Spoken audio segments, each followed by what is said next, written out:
meeting, that is a Dynameet first national forum meeting. So today we have as a chairperson, we have a Dr. P.P. Verma sir.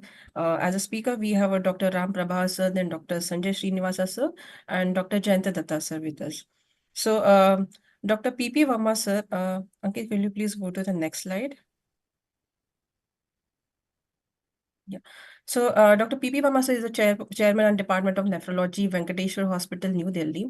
He served in Indian Army for over 37 years. He is a DM and DNB teacher and examiner for over 2 decades. Sir has over 300 presentations, 70 publications, 15 international publications, and the 15 book chapters in the book. Sir is honorary surgeon to the President of India from 2013 to 2015.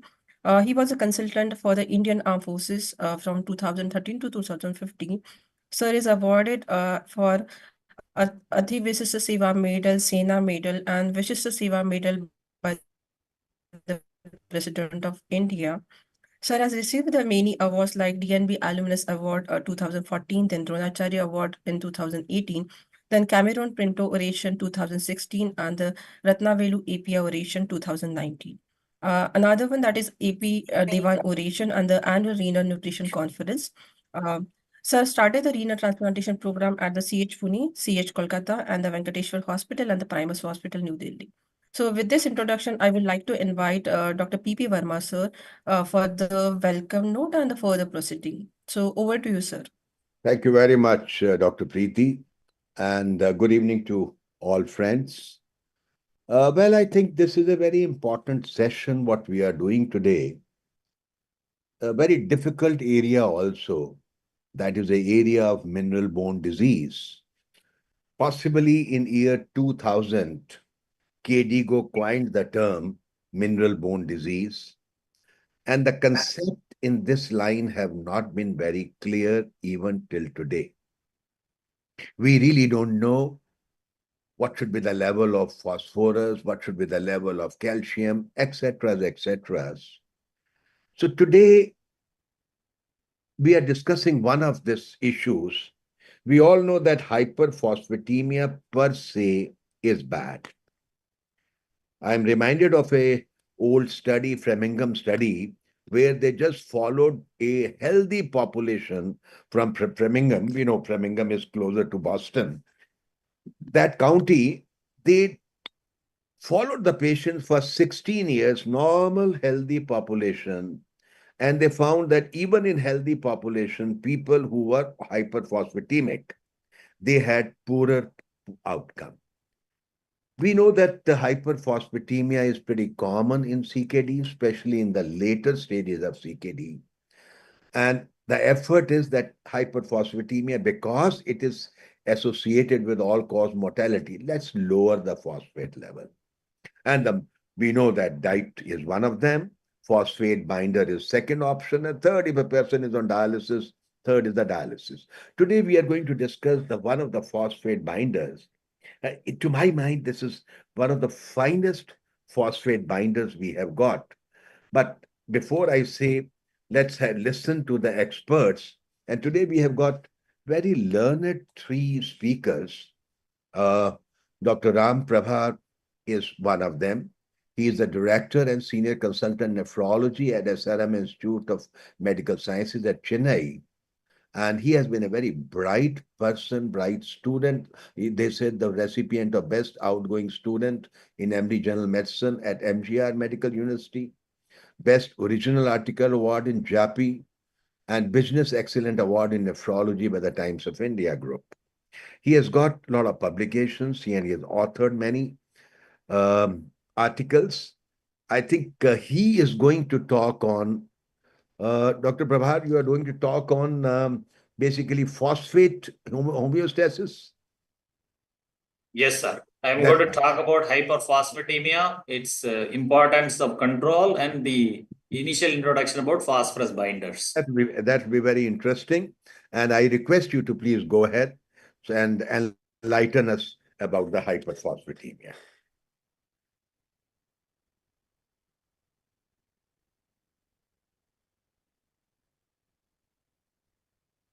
I hope you can see the slides. Yeah, they are visible. Yeah, thank you. Thank you, sir, for your nice introductory words, and thank you, MQ, for the opportunity. Today, I'm going to talk about hyperphosphatemia and its importance in chronic kidney disease. Slides. Yeah. So this is the overview of the entire phosphate homeostasis across the body. You can see the compartments from which it moves from X to Y to Z. What is important to understand in this is the role of the kidneys. So if you look at the bottom right side, you can clearly see almost 2/3 of the phosphorus is handled by the kidney. So only 1/3 goes out from the body through the feces and 2/3 handled by the kidney.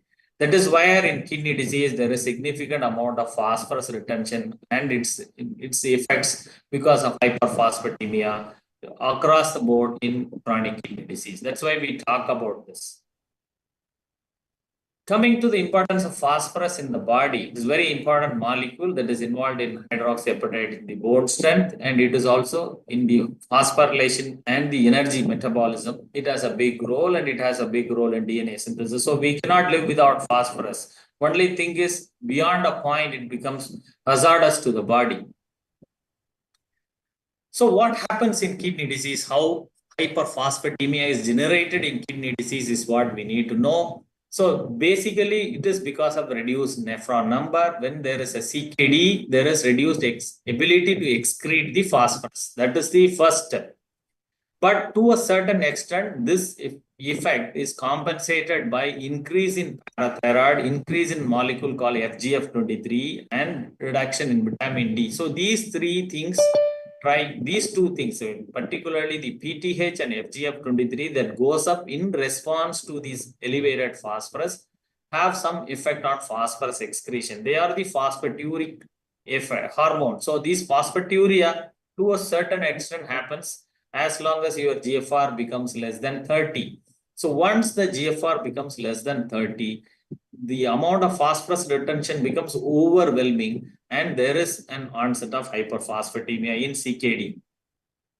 So it is interesting to know the events that develops in CKD as the GFR falls down. So as you see in the particular slide, you can see the first one that goes up when the GFR falls as low as 60 is elevated FGF23. This is what I told you about initially.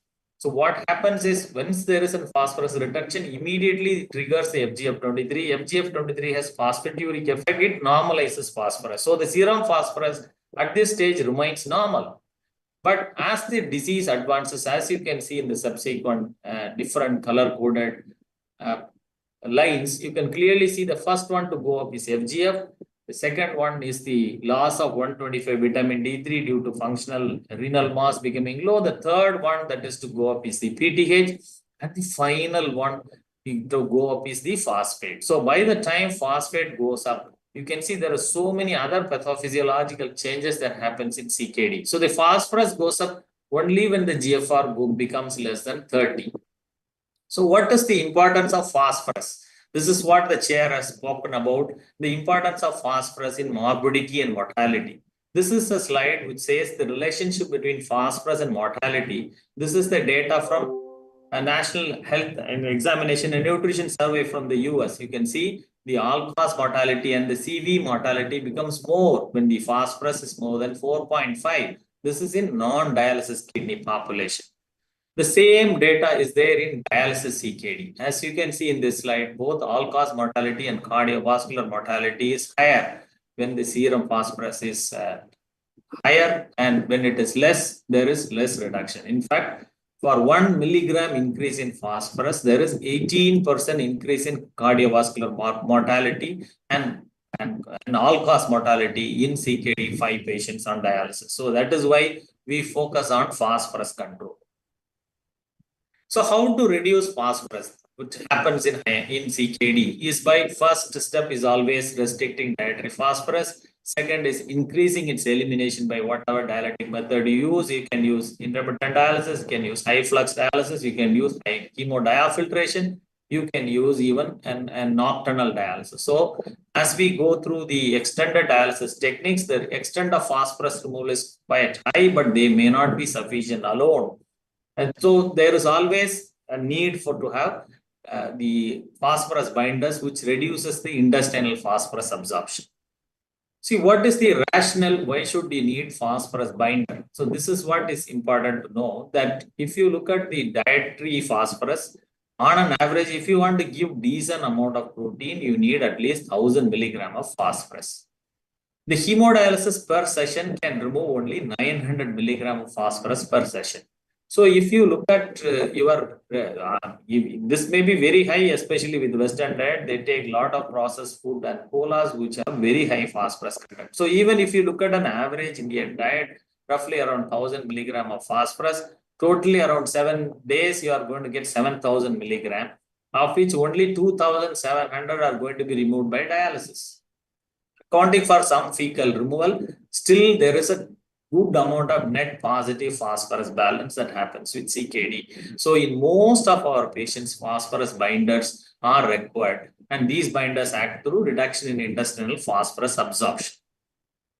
So what is an ideal phosphorus binder? A phosphorus binder acts by binding phosphorus in the digestive tract. It should not be absorbed, because if it is absorbed, then again it will cause its own adverse effects. It should not cause vascular calcification, cardiac complications, which are very common with calcium-based binders.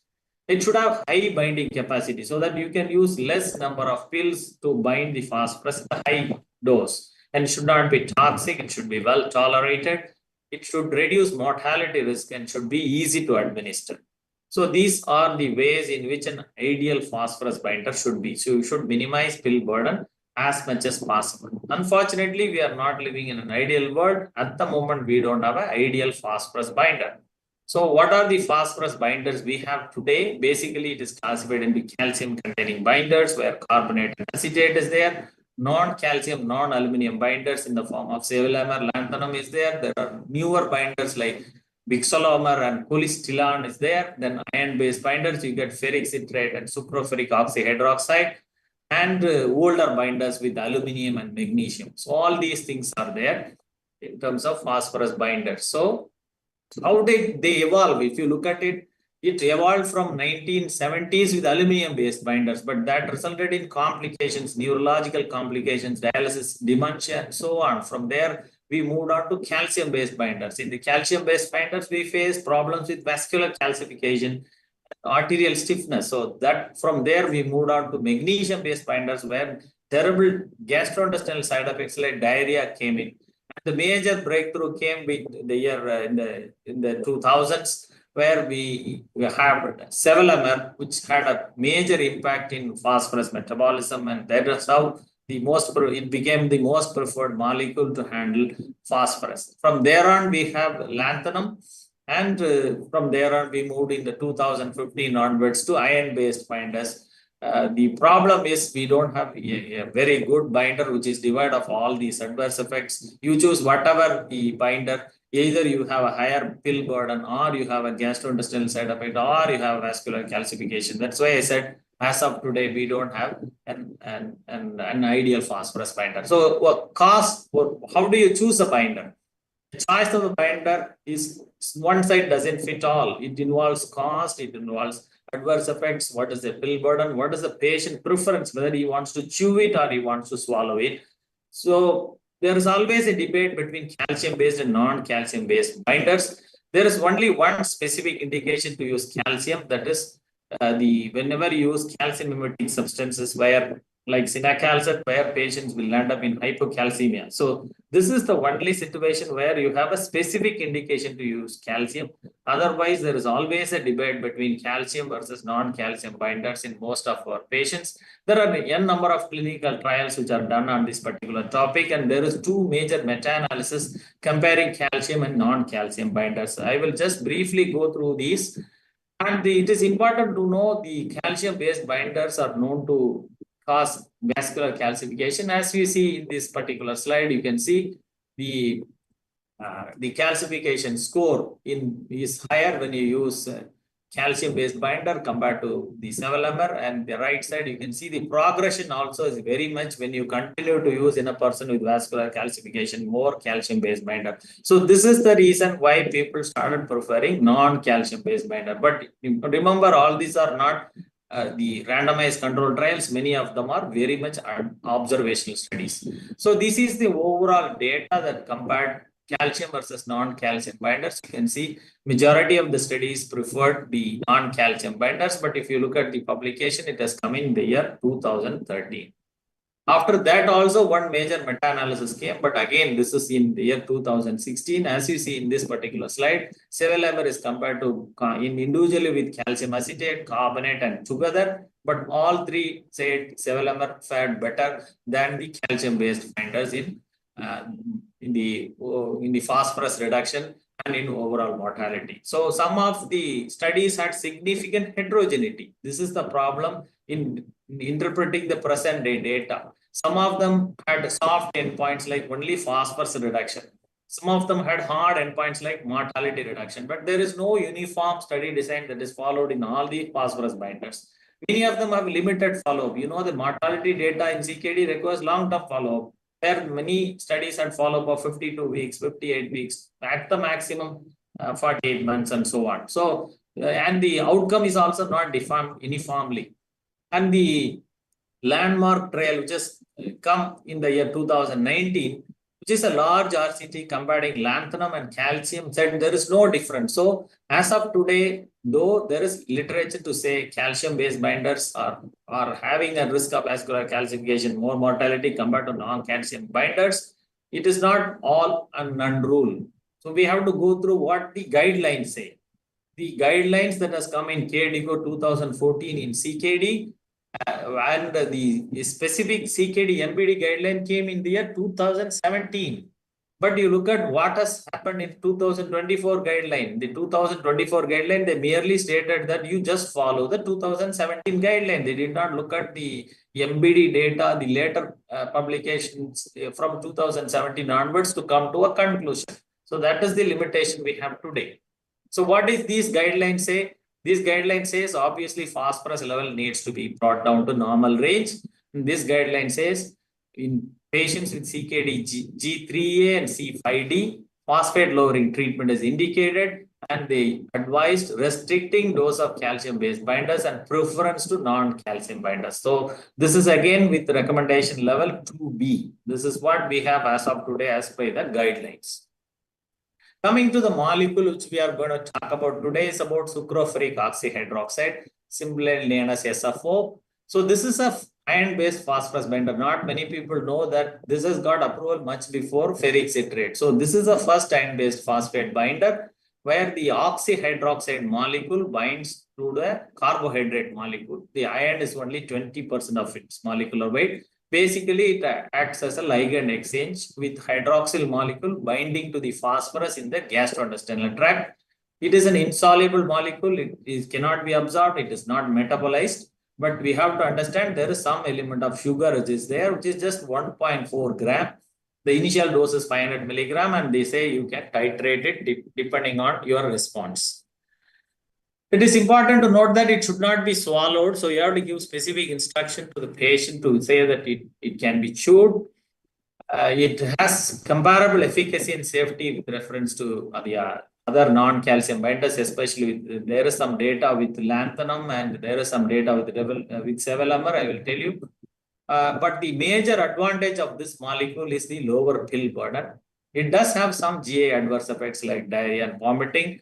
Especially when you use with some molecules, you should be very careful because these concurrent administration of this might affect the absorption profile of some of these drugs, particularly thyroxine, vitamin D, alendronate, doxycycline. So all this, we have exhaustive list is there. So whenever you use this molecule, be familiar with what we should do and what we should not do.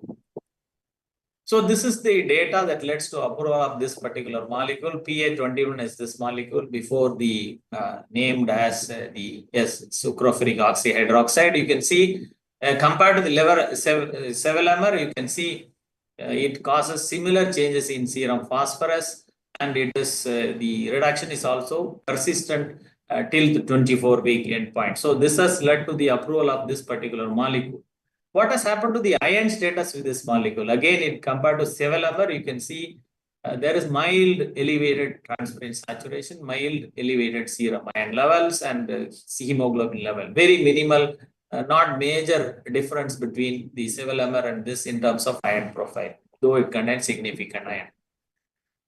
But there is a significant advantage in terms of reduction in coronary artery calcification. This is one data, though this is a randomized controlled study. You can see the numbers are very small. It's around 115 patient study where they compared lanthanum with SFO. You can see it does reduce the coronary artery calcification more predominantly, despite having similar phosphorus reduction. So that's an advantage about this particular molecule.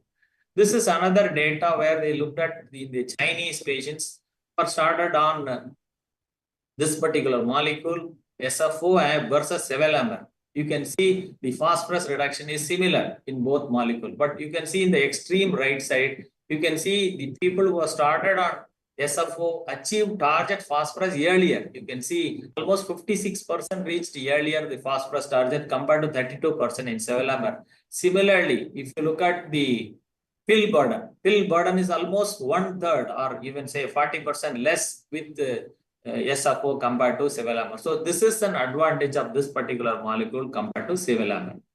And there is an meta-analysis that is published comparing this molecule with sevelamer. You can see the data is equivocal. In some of these studies favor sucralfate oxyhydroxide, some of them favoring sevelamer.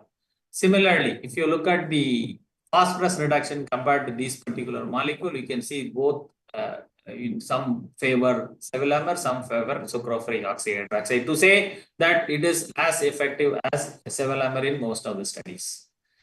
But there are, Dr. this is the Ramprabhat, major we have part. to finish Yes, sir. because Sir, last everybody, two each slides. speaker I has think, got 15 minutes. It is yeah. already 25 minutes. Okay, so the mean phosphorus reduction is lesser compared higher with sucralfate oxyhydroxide compared to sevelamer. So there are some newer molecules. I am not going to detail because the time is off, but we need to know there are newer two phosphorus binders which are there. Then there is phosphorus absorption inhibitors like tenapanor is there. So these are not compared head-on in terms of efficacy.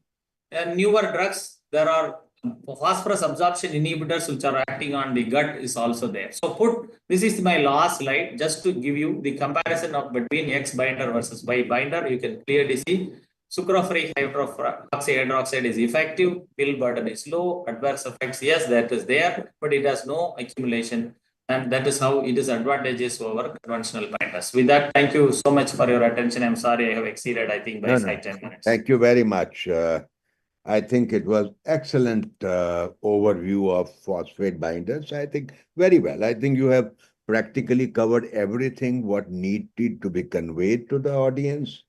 We will have question answers maybe in the end. So I'll request Dr. Sanjay Srinivas. Is he around? Yes, yes, sir. Yeah.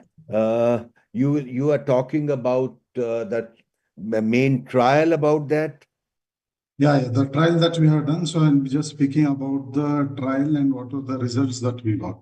Great. Dr. Sanjay Srinivas is again a very bright nephrologist.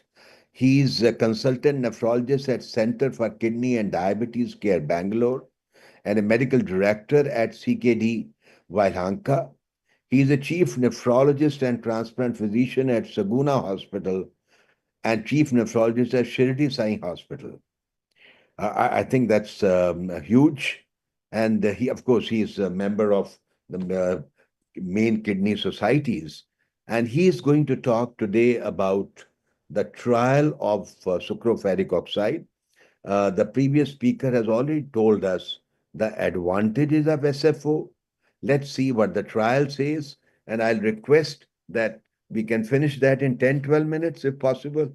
Thank you very Yes, sir, much. yes. Over to you, Professor Sanjay. Yeah, let me just see. First of all, thank you to the chair. Sir, it was very kind introduction. And Dr. Ram had done my job very easy. Are you able to see my slides, sir? No, not yet. Oh.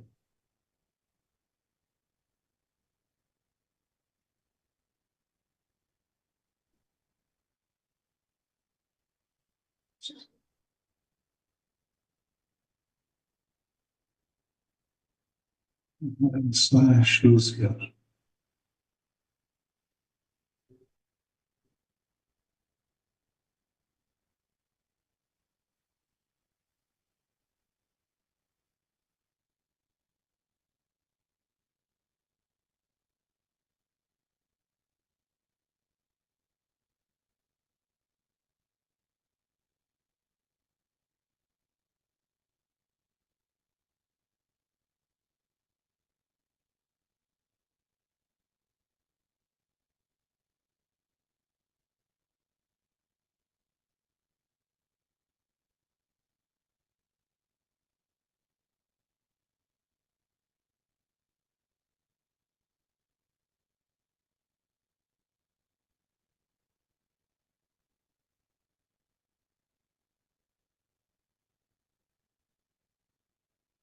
Dr. Preeti, I think your team member can put the slides.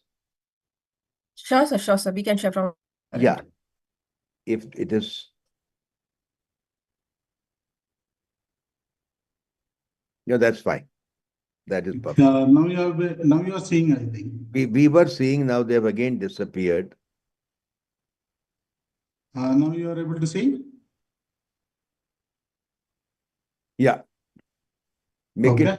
screen because this Yeah, I is made it into large screen. uh, You are able to see, sir? yeah, now it is fine. Now it is good. Uh, Fine. Sorry for the hiccups, No. and I thank Dr. Ram, particularly because he has covered it so extensively that you need not go back and look into all this, and we can just concentrate on what was the study that we did and what were the results that we found out of it.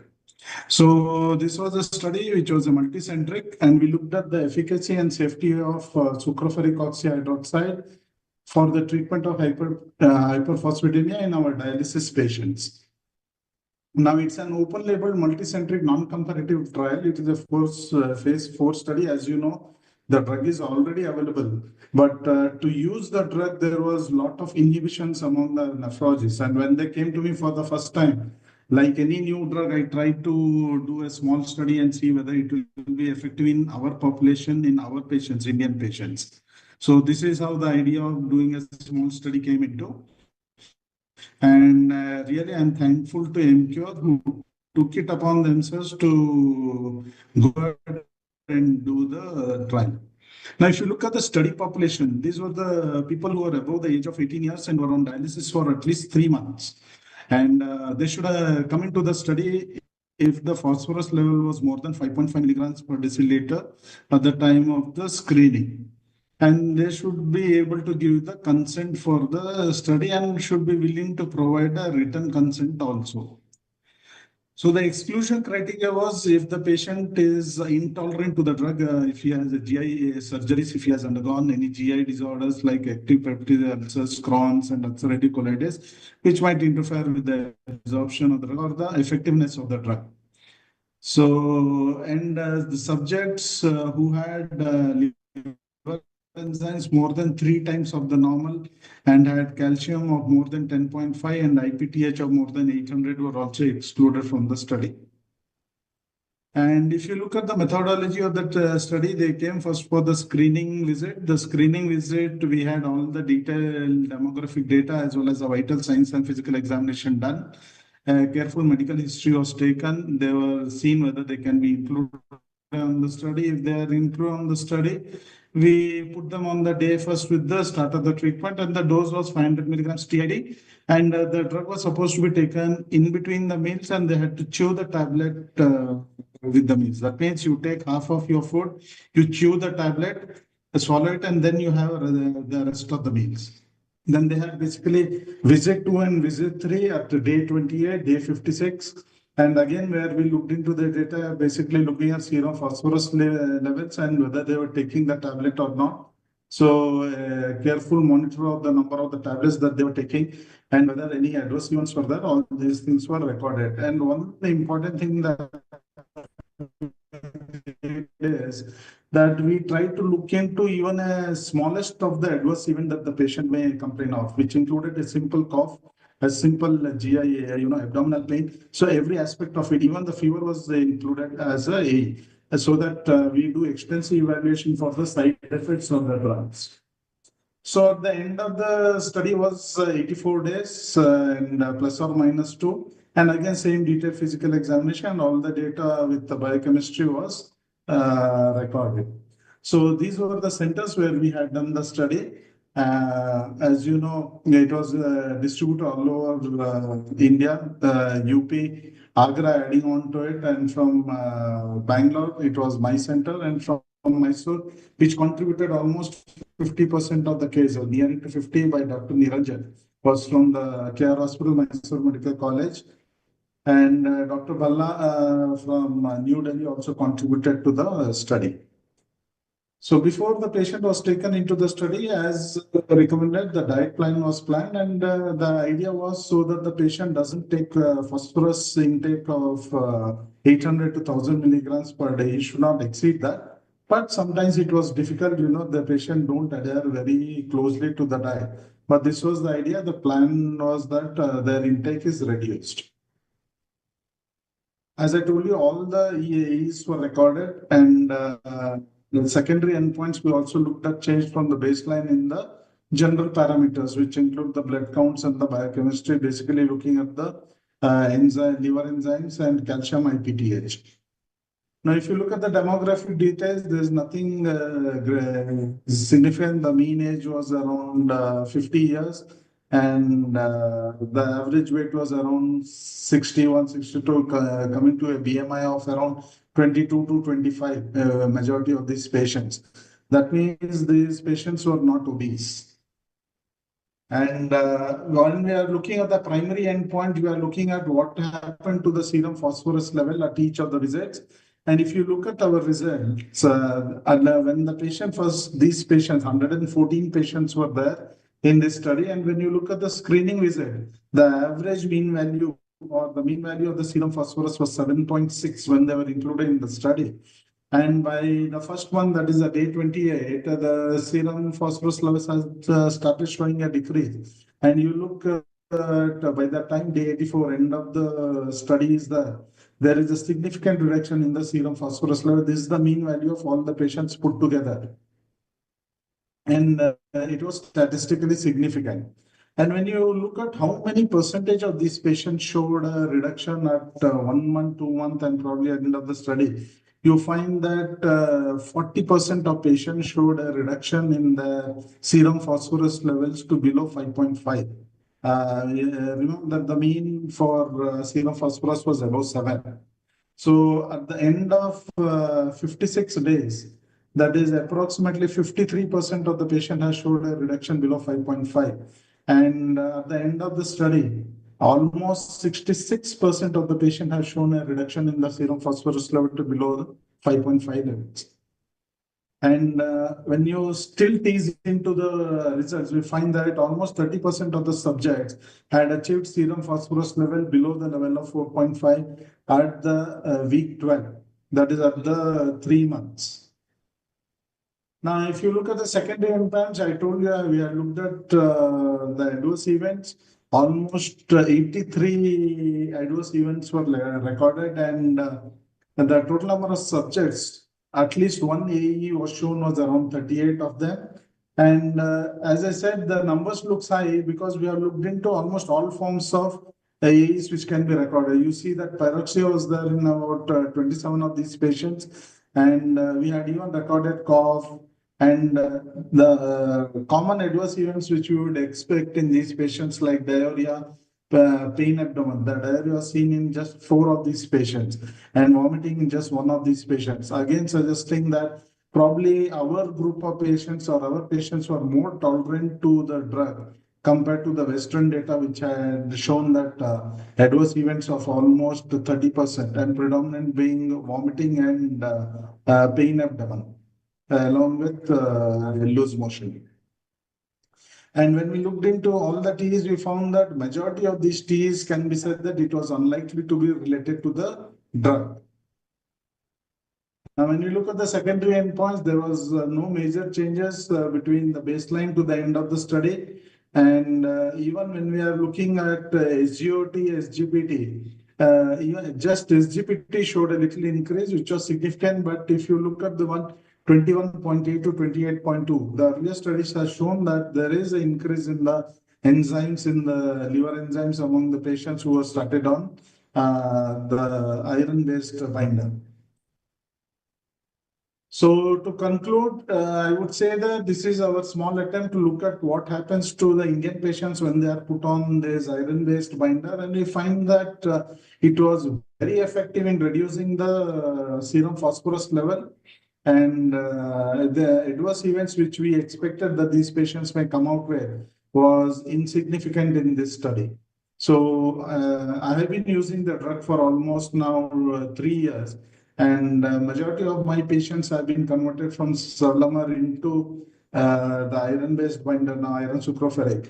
And what I find is, if you tell the patient that you're going to have black stools, that takes out half of the tension, because they are worried that when they take this, they develop these black stools. Second thing is, you have to tell them that the patient may develop nausea and vomiting in the initial first 4 to 5 days, and if they are able to tolerate it, then the symptoms spontaneously disappear. So one thing which has helped me in is, and which we directly did not link into, reduction in the pill burden. But my own experience, what I've seen is the patients who are on 400 TID, 800 TID of Savlamar, now with the majority of them have come down to 500 BD. That means I use the drug predominantly for the major meals, which is the lunch and the dinner. And usually mornings breakfast, I tend to avoid the drug, because these two, when you use it as twice a day, it is adequate to bring the phosphorus into control in majority of my patients. Thank you, sir. Anything is there, I'll be able to answer, sir. Thank you very much. Thank you very much, Dr. Sanjay. Really great. And as you brought out that practically 2/3 of the patients you are able to lower phosphorus level below 5.5, and a significant number of them, half of them, to 4.5. That is very interesting and very important finding. I think before we go to the question, we will have the third speaker also. Can we have the slide? Sir, just Yeah. just for the interruption in between, I think Dr. Datta, he is in some emergency, so he is not able to join a meeting. So no problem. So, sir, We will yeah, have, so I think you can go ahead with the panel discussion. You fine, can go ahead. no Yeah. problem. So I'll ask, I think both the panelists are there. I think you can remove the slide then. Dr. Sanjay, is it possible for you to No, stop share from your Ankit, end? it's shared by Ankit. Ankit, please disconnect. Yeah, that's Okay. fine. That's fine. I think we have got two very learned speakers who have got good experience of sucroferric oxide. I'll ask Dr. Ram Prabhar first. Which phosphate binder you start with? I mean, that's a normal habit. If you ask me when I started, that was over 30 years back, we used to start with aluminum, and it was fantastic. If you look at the efficacy, aluminum hydroxide that time, aludrox, what we used to call, it was fantastic. The binding capacity was fantastic. But there were problems. And which one you start with? Sir, honestly, we have been using Sevelamer for quite some time. Yeah. And I don't think this experience with this molecule is recent only. Yeah. Now, still, our practice is to start with Sevelamer only.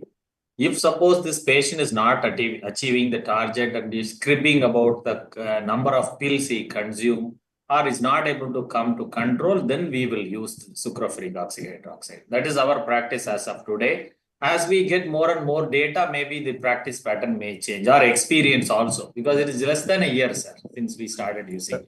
Dr. Sanjay, as you mentioned, are you starting this as a primary drug now?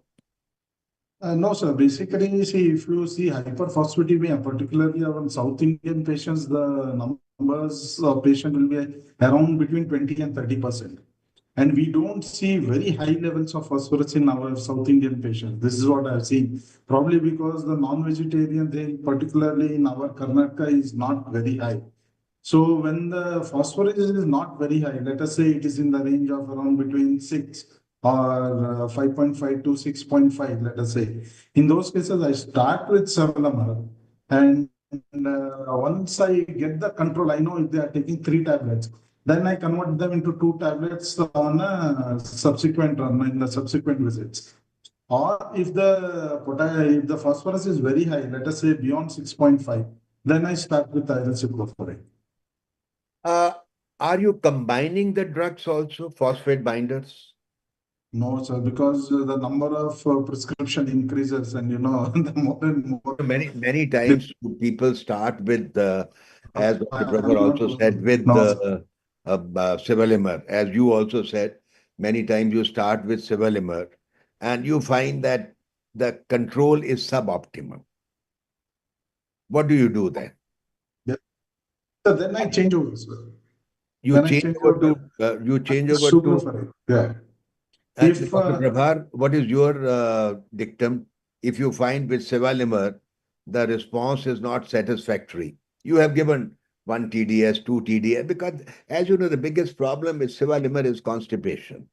yes, And as such, if you are giving 6 tablets of Sevelamer, logically, majority as such, our CKD patients, they are taking less water, they are taking antacids, and then on the top of which they are start taking Sevelamer. So constipation is a huge issue.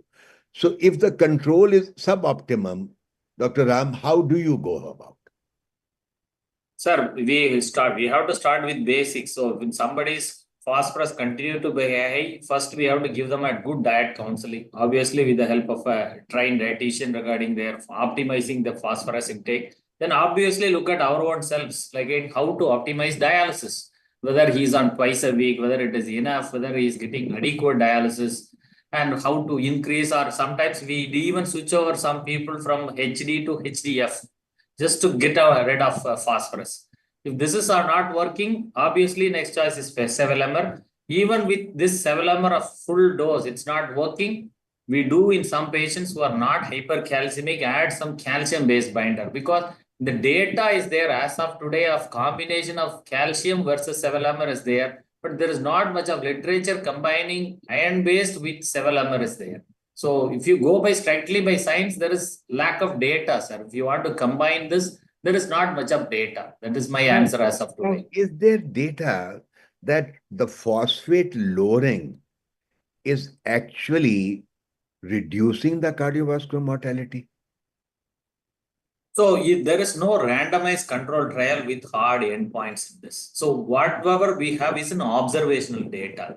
So there they have documented reduction in phosphorus of say 1 milligram in dialysis patients reduces cardiovascular mortality by 18%. But this is again, this is a pooled analysis of both observational and randomized studies. We have not, see, the data is kind of not, all data is not uniform across saying that the lowering phosphorus reduces cardiovascular mortality. That itself is a controversial topic. I think we can keep on speaking I for know hours. that is a problem. You see, till now, we are just following the lab. If you look at whatever KDOKI guidelines, nobody is wanting to say how much we reduce, what we go. They all say that, all right, bring it to the normal range. That is what is preached. And this is one of the area where we are not following the end result. We are not following cardiovascular mortality or the calcification part or what is happening, but we are following Baba phosphate level ko kam kar do. You reduce the PTH level. This is the lab oriented data what we are doing. It is not clinically oriented data. That how is the bone strength, what is the correlation with fractures or something like that. That is not there. As you and as sir, I said, feel, yeah, please. and sir, what I feel is the data that we have got that hyperphosphatemia is causing increased cardiac mortality. If you look, it is a pool data which we are getting throughout for last 20 years. And if you look at predominant drug that was used for phosphorus binding that time was calcium based, predominant. Yeah. So if you use calcium base, there is a very good chance that calcium phosphorus will precipitate the product the moment it goes in, because your phosphorus is high. You are adding calcium to that. Probably that was adding on to more cardiac mortality by causing increased stiffness of the Possibly. valves and Possibly. calcification. Yeah. Yeah, Because as you said, there are no randomized trials correct. till Yes, sir. now which are proving that by lowering the phosphate to what level is beneficial and it is actually reducing the cardiovascular mortality. It is random, it's not a randomized controlled trial. These are observational studies. We all say hyperphosphatemia must be reduced. It should be brought to normal level. It is something like PTH. We don't have enough data. You say 2 to 9 times is normal. Don't bring it over 9 times. So it's a vague thing because we lack data on that. And as you rightly said, that I personally feel I'm also using this Denolta or sucroferric oxide for a long time now. I don't know for whenever they brought out 5, 6 years back, and I have been using it. And if you really ask me, I'm generally happy. But unfortunately, all of us are trying Sivalimer as the first choice. And then if the control is poor, either we are combining two phosphate binders, something like that. As you said, in South Indian, possibly the dairy product consumption is low. Because in North India, a lot of people are taking too much of milk and curd and cheese and all, which are rich in phosphorus. If you look at the non-veg food, eggs are the best source, no phosphorus practically. Chicken, if you look at the phosphate protein ratio, that is excellent for chicken. You advocate chicken, red meat is bad. So phosphorus intake, I'm a little surprised that it is the incidence of hypophosphatemia is not very high in southern India. That is the only thing which strikes to mind, that maybe the dairy product consumption is a bit less. Yeah, as you rightly said, that if a person is having hyperphosphatemia, diet control is mandatory, and whatever the cola drinks or whatever aerated drinks where the absorption is significant, that has to be checked. Uh, I think Preeti, you are also there in the panel. Are you around? Yes, sir. Yes, sir. So I personally feel this is the time if you look at the binding capacity of phosphorus, and you compare with Sivalimer or calcium based, the best binding is with sucroferric. Am I right? Yes, sir. Yes, sir. Yeah, because 1 gram is binding 120 milligram of that. That is the highest. So if you are using that, you are possibly able to chelate around 2 to 3 gram. If you have said, Dr. Ram, you will just elaborate. You were mentioning what is the weekly consumption of phosphorus. Sir, in Indian diet, somewhere between 1000 to 1200 milligram That's of pretty high. Indian diet. Western diet, it goes up to 2000 milligram a day. I know, because roughly we say that every gram of protein has got 15 milligram of phosphorus. That is a rough data. So Indians, if their dialysis patients are taking 60 grams of that, so possibly 1 gram they are taking. And by dialysis, as you said, you are able to remove just around 900 milligram. So if a person is taking 6 grams, 7 gram of phosphorus in a week, you can just remove less than 3 gram by dialysis, and rest we have to bank on phosphate binders and this. So I personally feel this is a good time for discussion that why not use Dynolta as a first line drug in our patients. And as the solo trial also, the other studies also show that almost 2/3 of the patient, if they are able to achieve phosphate control, I think that's a very good thing. That's very good. That is, the purpose is achieved. Any point from your side, Dr. Ram?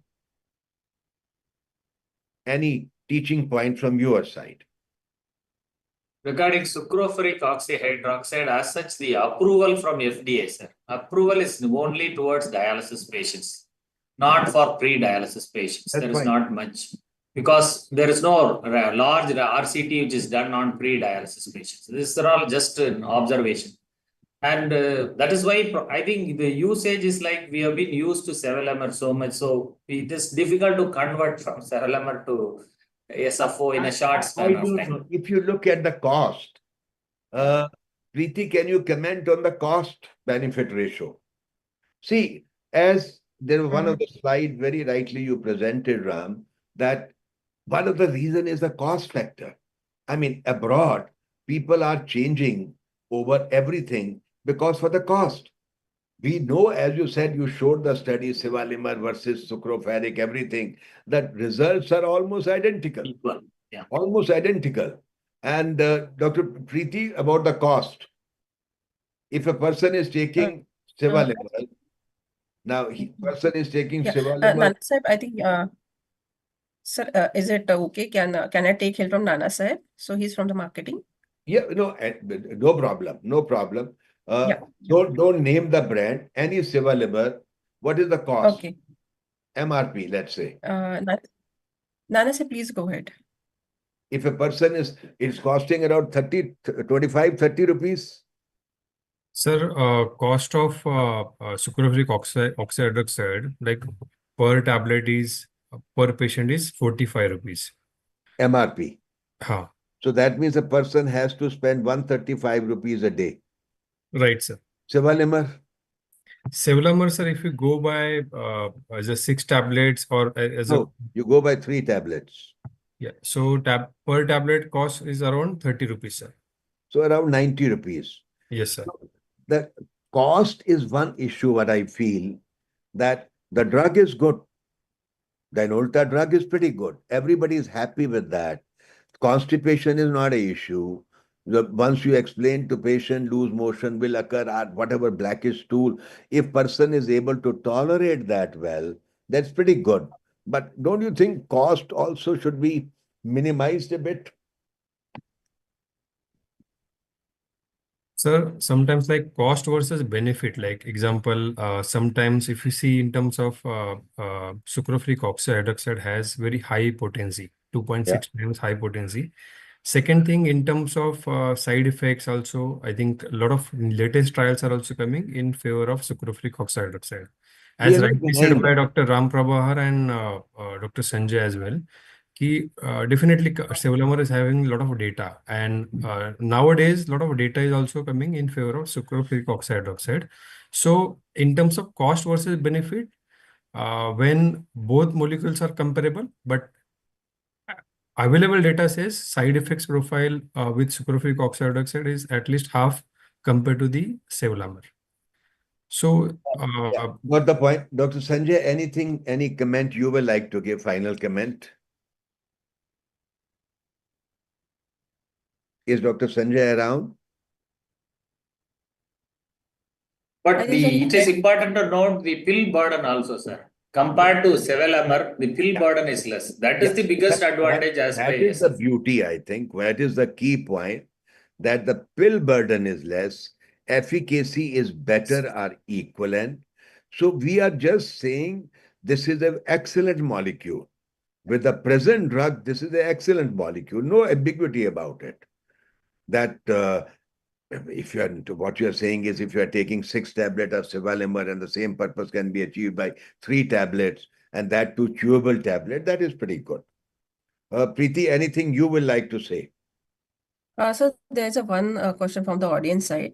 Yeah. What is the maximum dose of the sevelamer we can give in CKD patients? Sivalimer, we are going up to 2 TDS, and Denolta, this drug you are going also, people can go up to 6 tablets, but ideally the purpose is generally achieved by 3 to 4 tablets. The trials also show mean average consumption of 4.5 tablets only. Am I right?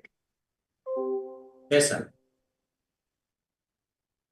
So that is, So yeah, go ahead. So there is another question from the audience. So any experience of the newer phosphate binder in the rhabdomyolysis? In the rhabdomyolysis, I am Yes. not aware that because We all know in rhabdomyolysis, there is a lot of phosphorus release, potassium release, uric acid and all, low calcium. But has anybody tried it in rhabdomyolysis? I really don't know. Because the amount released will be so much, and that will not be possible for any phosphate binder. I will not use that. If I possibly, if a person is requiring that, they will be requiring dialysis at that stage. Dr. Kim Solis from Canada, he has been working, a lot of work he is doing in earthquakes. So I remember almost in 91 when there was a Latour earthquake. So they have got a plane which is fitted with dialysis machines, because the cause of death in earthquakes is basically rhabdomyolysis, hyperkalemia. And those are the patients who have got hyperphosphatemia also. So I am not aware that if you have got a bad rhabdomyolysis, you have got severe hyperphosphatemia and there is no hyperkalemia. So possibly care will be of both the things. Yeah, Dr. Ram, your comment. So basically, it is a systemic accumulation of phosphorus in rhabdomyolysis and tumor lysis. What is the point when there is massive amount of hyperphosphatemia in blood by using a binder? Precisely. That is what I It said. doesn't make scientific sense also to use doesn't binders. stand to. Phosphate binders are only for the gut. If you can chelate, if you can chelate the phosphate in the gut. So systemic phosphate, they don't have any role. Any other question? Yes, sir. We have received another question. So suppose the patient comes with the hypocalcemia, with the hyperphosphatemia. So should we use calcium-based phosphate binder or another? Logically, that will be the first indication. That will be the first indication if there is a hypocalcemia, hyperphosphatemia. Logically, I'll go and use a calcium-based phosphate binder. And Yes. keep in mind, if the hyperphosphatemia is pretty high, even today, many centers are using aluminum for a short period of time. That's a wonderful phosphate binder.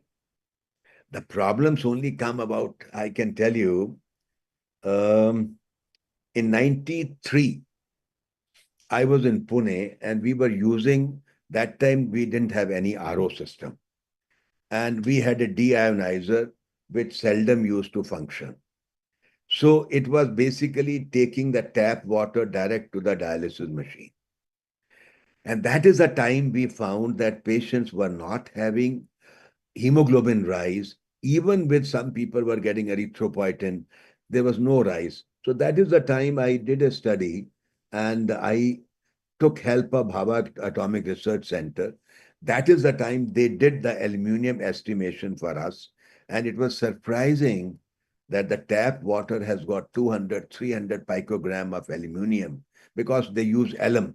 And this was going in the patients and this was causing hypochromic anemia. So aluminum that way long term is bad, but short term you can always use. I think if there are no further questions, So there is one question just yeah, received. please. Can we take? Okay. So as a phosphate reduction is better with the sucroferric oxyhydroxide, can it help in the reduction in itching in dialysis patient? It can help in reduction in Itching, skin itching. Yeah. Itching is a very difficult area, if you really ask me, because phosphate reduction, you are talking about what? That by giving, as has been brought out in the initial slides, your daily consumption of the phosphorus is 1 gram. You are only able to remove with phosphate binder around 200 milligram or 250 milligram. Dialysis, even if he's on alternate day, 400 milligram. So rest will be still there. So the answer will be that if you are going to do HDF, you are going to prolong the duration of dialysis. If you can remove phosphate, and keep in mind, phosphate is not the only cause of itching. In CKD dialysis patient, this is one of the causes of itching.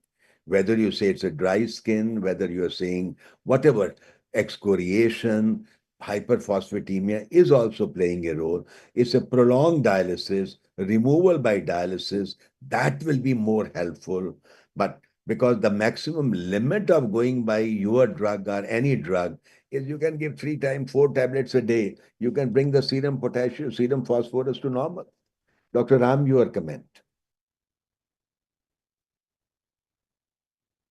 You are mute. So as you said, the uremic itching is multifactorial. It is not only phosphorus related. So many players are in place. I think we should look at all the other things as a whole rather than focusing only on phosphorus. Obviously, phosphorus needs to be controlled. There is no doubt about that. But your focus should not be on that alone. Yeah. Any other question, Preeti? Yes, yes, sir. Yeah. So there's Let another it be question that last. is Let it be any the role of last question. Yeah. yeah. So any role of combining the sucropheric oxyhydroxide with the active vitamin D, calcitriol, to decrease the PTH level in the CKD patient? See, that is fine. That is fine. That uh, we all know that hyperphosphatemia is one of the hypocalcemia being the strongest, followed by hyperphosphatemia as a stimulus for PTH secretion. So whatever way you can decrease phosphorus, because vitamin D is also trying to suppress that. Keep in mind, vitamin D has got a dual role. It increases the phosphate absorption also. So if a person has got calcium phosphorus absorption also is getting increased by that. So if a person is really having very high phosphorus and PTH level is pretty high, I may remain a bit quiet. I'll try to lower the phosphate level, but by giving vitamin D along, I am not going to reduce the phosphate level much. So let me concentrate on sucroferric oxide only. Dr. Ram, your comment. So there are in specific situations where we may need to combine them. But as you said, hyperparathyroidism is one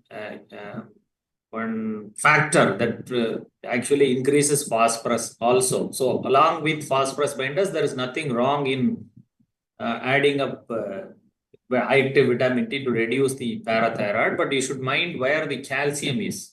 If the calcium is so high, and along with phosphorus, and if you add vitamin D, that can increase both. That is the problem. So you should identify which subset we are going to use this combination. Preeti? Thank you, sir. I think this is the last, maybe I think, sir, one question is reflecting. So can we add a sucropheric oxyhydroxide with a calcium-based phosphate binder in CKD patients? I don't mind. I don't mind. I personally feel if the phosphate binders, whether it's calcium-based phosphate binder or sevalimer, if you are not achieving the target, there is no harm combining these two. Whether the data is existing or not, it is logical. It is logical, there is no harm combining them. Thank you so much, sir. So this is one thing, last question from my end. Suppose you started with the sucropheric oxyhydroxide and dialysis patient. So what is generally the length of the therapy?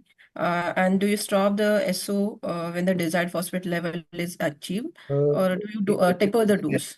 It's a difficult, I don't say difficult, but generally such situations seldom come that you have to give a maintenance dose, that you want to keep phosphorus level within normal range. If you are able to achieve the phosphorus level within normal range, keep in mind many people are not eating well. And that you should not feel very happy if the phosphorus, some of the dialysis patient come with a phosphorus of 1.2, 2.2, low level. That does not mean they are doing good. That only means they are not eating well. So be a holistic person. You look at their albumin, look at their dietary, and if you find they are eating well and the phosphorus level is getting controlled with the drug, I will carry on with the drug on maintenance dose, maybe a little smaller, but there's no point stopping the drug and further increasing the phosphorus, then again reintroducing the drug. It is something like you carry on. Dr. Ram, anything? I think, sir, specifically, I think unless somebody becomes hypophosphatemic, there is no need to stop therapy. Yeah. Thank you, Sir, Preeti. Yeah, there are no questions from the audience side. So can we close the session, yeah. or how Thank you is? very much. And I thank. Sir, any closing Yeah. remark from your end? No, that's fine. I think it was very nice. And Dr. Ram also gave a huge data on hyperphosphatemia. Sanjay gave the personal experience solo this thing. And I wish Dr. Jayanta was also there for personal experience, more the merrier, because people have their own ideas, how they are using it, but pretty informative and good. Thank you very much, Preeti.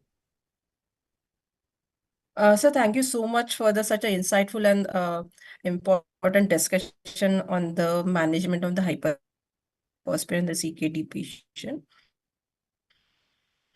So, on behalf of MCure, I would like to thank Dr. P.P. Verma, sir.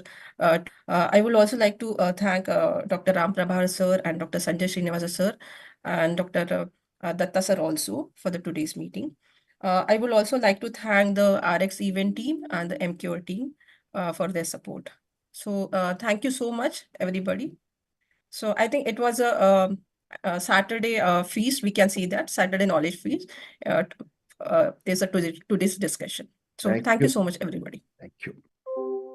Thank you. Thank you so much. Thank you, sir. Thank you, sir.